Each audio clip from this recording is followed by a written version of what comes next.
दोस्तों, आपका pathfinder biology classes में स्वागत है।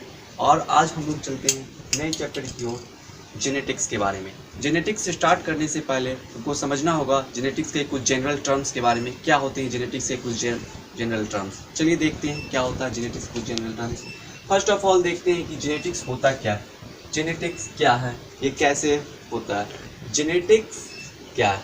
Study of heredity and inheritance is called genetics. यानी स्टडी ऑफ हेरिडिटी और इनहेरिटेंस के बारे में जिसमें हम पढ़ते हैं उसे हम क्या कहते हैं? जेनेटिक्स बोलते हैं। अब देखते हैं, चलिए, ये हेरिडिटी क्या होता है, इनहेरिटेंस क्या होता है। इनहेरिटेंस क्या होता है? It is the process. अब इनहेरिटेंस के बारे में हम पढ़ते हैं, इनहेरिटेंस होता क्या है और ये कैसे इतना रोल इम्पोर्टेंट करता है जेनेटिक्स में, क्योंकि ये सारे टर्म जो हैं हमें जेनेटिक्स में कहीं ना कहीं मिलते ही रहेंगे, इसलिए इसे कॉन्सेप्ट क्लियर करना बहुत ही ज़रूरी है। चलिए देखते हैं इनहेरिटेंस क्या होता है। It is the process of transmission to character from one generation to other generation. ये क्या है? प्रोसेस है एक ट्रांसमिशन ऑफ कैरेक्टर। ये क्या प्रोसेस है? इनहेरिटेंस जो है वो प्रोसेस है ट्रांसमिशन का, जो क्या होता है कैरेक्टर को one parents to another offspring, यानी अपने वन कैरेक्टर का वन जनरेशन से अदर जनरेशन में क्या होता है? ट्रांसफ़र होता है। हेरिडिटी। अब देखते हैं हेरिडिटी क्या होता है। हेरिडिटी, ये जो टर्म हमने जेनेटिक्स के डेफिनेशन में पढ़ा, इनहेरिटेंस और हेरिडिटी। इनहेरिटेंस के बारे में हम लोगों ने पढ़ा कि इनहेरिटेंस होता क्या है। It is the process of transmission of character from one generation to other generation. अब हम लोग देखते हैं हेरिडिटी क्या है। It is the branch of genetics. Heredity क्या है? It is the branch of genetics where we study genetically based character, जहाँ पे हम लोग अध्ययन करते हैं, स्टडी करते हैं genetically based character transmission of parents to the offspring, यानी अपने फादर से यानी मदर से, पेरेंट से जो चाइल्ड में जो कैरेक्टर ट्रांसफ़र होता है उसके बारे में हम जेनेटिक्स के जिस ब्रांच में अध्ययन करते हैं उसे हम क्या बोलते हैं? हेरिडिटी बोलते हैं। हेरिडिटी जैसे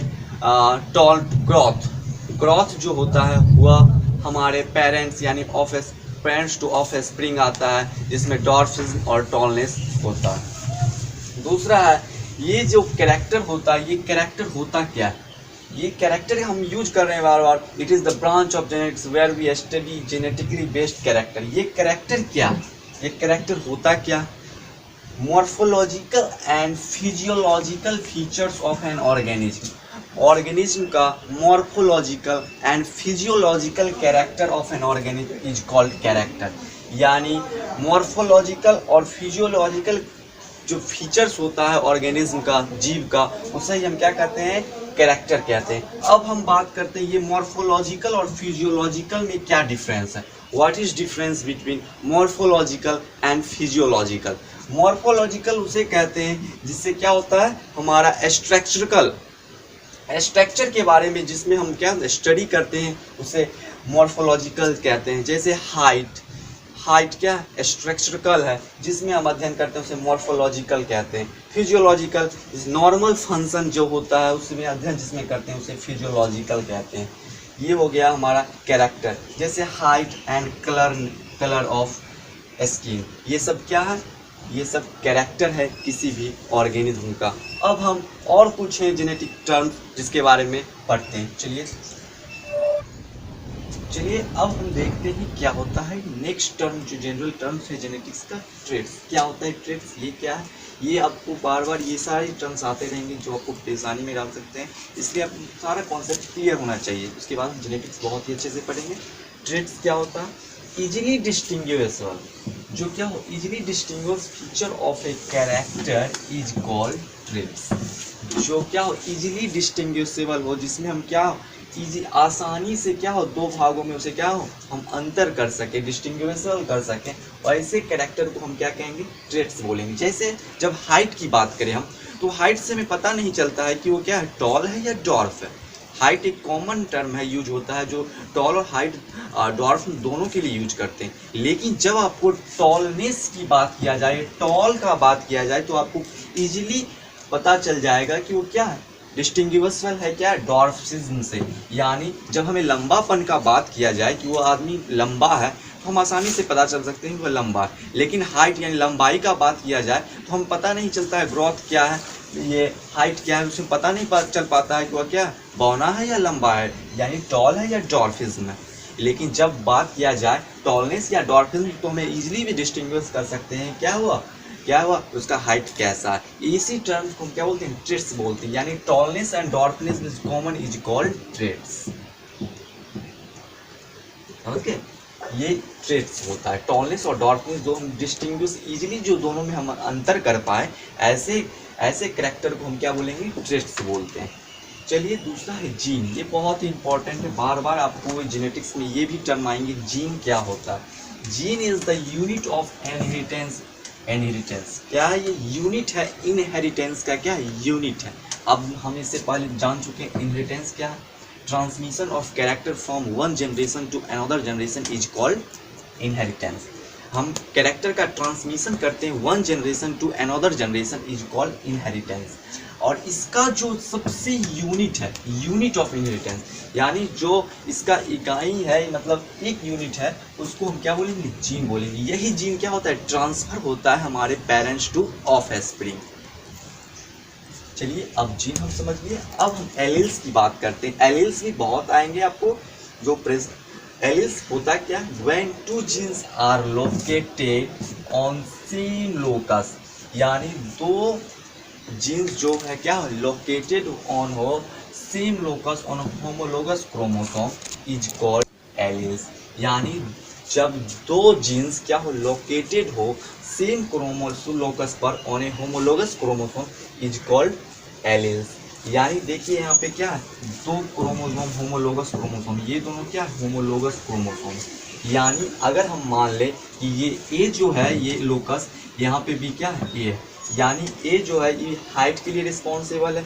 दूसरे भी होमोलोगस क्रोमोसोम इसका ये मान लीजिए ये एक्स है और ये वाई, ये दो क्या होमोलोगस क्रोमोसोम है। ये दोनों क्या है, इसका ए जो लोकस है, ए जीन जो है यहाँ पे वो क्या हाइट के लिए रिस्पॉन्सिबल है। जो दूसरा होमोलोगस क्रोमोसोम है उस पर भी क्या ए भी हाइट के लिए ही रिस्पॉन्सिबल होगा। और दोनों क्या होगा, सेम जगह पे सेम लोकस पे क्या होगा, इसके जस्ट सामने क्या जीन्स प्रेजेंट है। इस तरह के जीन को हम क्या बोलेंगे, एलील्स बोलेंगे। क्या बोलेंगे, एलील्स बोलेंगे। हो सकता है ये हाइट के लिए है तो ये क्या टॉल के लिए रिस्पॉन्सिबल हो सकता है, और ये क्या डॉर्फ के लिए रिस्पॉन्सिबल हो सकता है, इसमें कोई शक नहीं है। लेकिन ये जो होगा ये भी क्या होगा, हाइट के लिए ही रिस्पॉन्सिबल होगा। यानी यहाँ पे अगर हाइट के लिए ए है तो ये भी हाइट के लिए ही होगा। लेकिन ये जरूरी नहीं है कि ये अगर टॉलनेस के लिए होगा तो ये भी टॉलनेस के लिए ही होना चाहिए। यानी एक्स पे अगर टॉलनेस के लिए ए है तो वाई पे भी टॉलनेस के लिए हो, ये जरूरी नहीं है। लेकिन ये जरूरी है कि ये अगर ग्रोथ के लिए है तो ये भी क्या होगा, ग्रोथ के लिए ही होगा। ये यहाँ पे इंपॉर्टेंस बात है समझने के लिए एलील्स पे।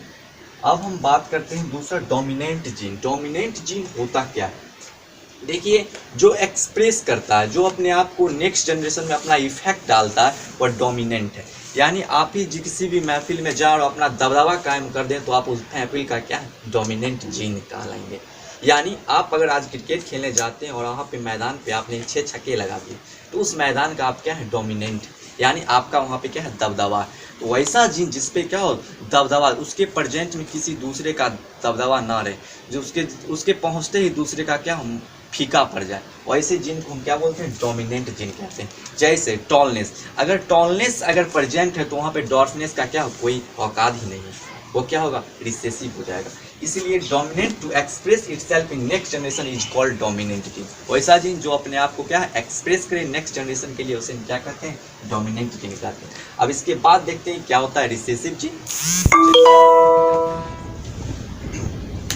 चलिए अब हम लोग देखते हैं रिसेसिव जीन। रिसेसिव जीन होता क्या है, a gene not able to express its effect in the presence of dominant gene. यानी डोमिनेंट जीन के जब उपस्थित रहेगा तो क्या होगा, रिसेसिव जीन का कोई प्रभाव इफेक्ट ही नहीं रहेगा। ऐसे जीन को क्या बोलते हैं, रिसेसिव जीन बोलते हैं।